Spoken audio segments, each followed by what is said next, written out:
Opportunity cost का जो concept है इकोनॉमिक्स में बहुत इंपॉर्टेंट कॉन्सेप्ट है, क्योंकि जो आप अकाउंट्स पढ़ते हो, अकाउंट्स में आप हमेशा पास्ट से रिलेटेड चीजों को पढ़ते हो और जो एक्चुअली खर्चा होता है सिर्फ उसको देखते हो। आप कभी भी अपॉर्चुनिटी कॉस्ट को कंसीडर नहीं करते हो। तो अपॉर्चुनिटी कॉस्ट क्या है, इसको दो तरीके से समझ सकते हो आप। एक तो हम कई बार बुक्स में लिखा होता है cost of next best alternative, यानी किसी दूसरे ऑल्टरनेटिव को एक को सिलेक्ट करने के लिए जो दूसरा ऑल्टरनेटिव आपने छोड़ दिया है उसकी कॉस्ट को हम क्या बोलते हैं, अपॉर्चुनिटी कॉस्ट। और दूसरी चीज होती है गेन। मतलब क्या कि एक ऑप्शन को सिलेक्ट करने के लिए किसी दूसरे ऑप्शन से मिलने वाला गेन आपने सैक्रिफाइस कर दिया, इसको हम क्या बोलते हैं, इसको भी हम अपॉर्चुनिटी कॉस्ट बोलते हैं। तो यहाँ पे अलग अलग एग्जांपल्स लिखे हुए हैं। जैसे मैंने पहला एग्जांपल लिखा कि एक फार्मर के पास 1 एकड़ लैंड है, वो चाहे तो गेहूं उगाए, अगर गेहूं उगाएगा तो 50 किलो निकलेंगे और चावल उगाएगा तो 35 केजी चावल उगेंगे वहां पे। तो वो दोनों में से किसी एक को सिलेक्ट करेगा। अगर उसने चावल सिलेक्ट करे यानी उसने 50 किलो गेहूं को सैक्रिफाइस किया है।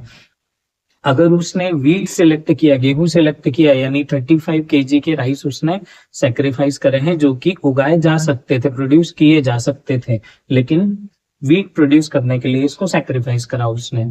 ठीक है, यहाँ पर क्या है कि एक पर्सन के पास 3 जॉब ऑफर है, 50,000, 60,000, 70,000, 50, 60 और 70,000 का पर मंथ का उसके पास ऑफर है।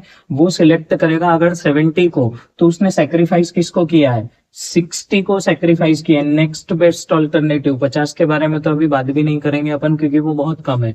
इस जॉब को लेने के लिए उसने मेनली किसको सैक्रिफाइस किया, नेक्स्ट बेस्ट ऑप्शन था 60, इसको उसने सैक्रिफाइस किया है। एक चीज ये है कि एक पर्सन अगर जॉब कर रहा है कहीं पे और 80,000 पर मंथ अर्न कर रहा है, तो वहां पर इस जॉब को छोड़कर अगर वो बिजनेस शुरू करता है तो वो बिजनेस शुरू करने के लिए उसने 80,000 पर मंथ को सैक्रिफाइस किया है। ये उसके लिए क्या है, अपॉर्चुनिटी कॉस्ट है। तो ये बड़ा इंपॉर्टेंट कॉन्सेप्ट है अपॉर्चुनिटी कॉस्ट का। ये देखता है कि किसी एक ऑल्टरनेटिव को करने के लिए आपने जो दूसरी चीज सैक्रिफाइस की है आप उसको एज अ कॉस्ट कंसीडर करो, क्योंकि अगर उसको आपने कंसीडर नहीं किया एज अ कॉस्ट तो फिर बड़ी प्रॉब्लम है। क्यों प्रॉब्लम है, जैसे ये बिजनेस आपने 80,000 की जॉब छोड़ के बिजनेस शुरू किया, बिजनेस मान लो साल भर का आपको 5 लाख का प्रॉफिट दे रहा है, तो वो 5 लाख का प्रॉफिट क्या आपके 80,000 पर मंथ से ज्यादा है कि कम है, ये तो कम है।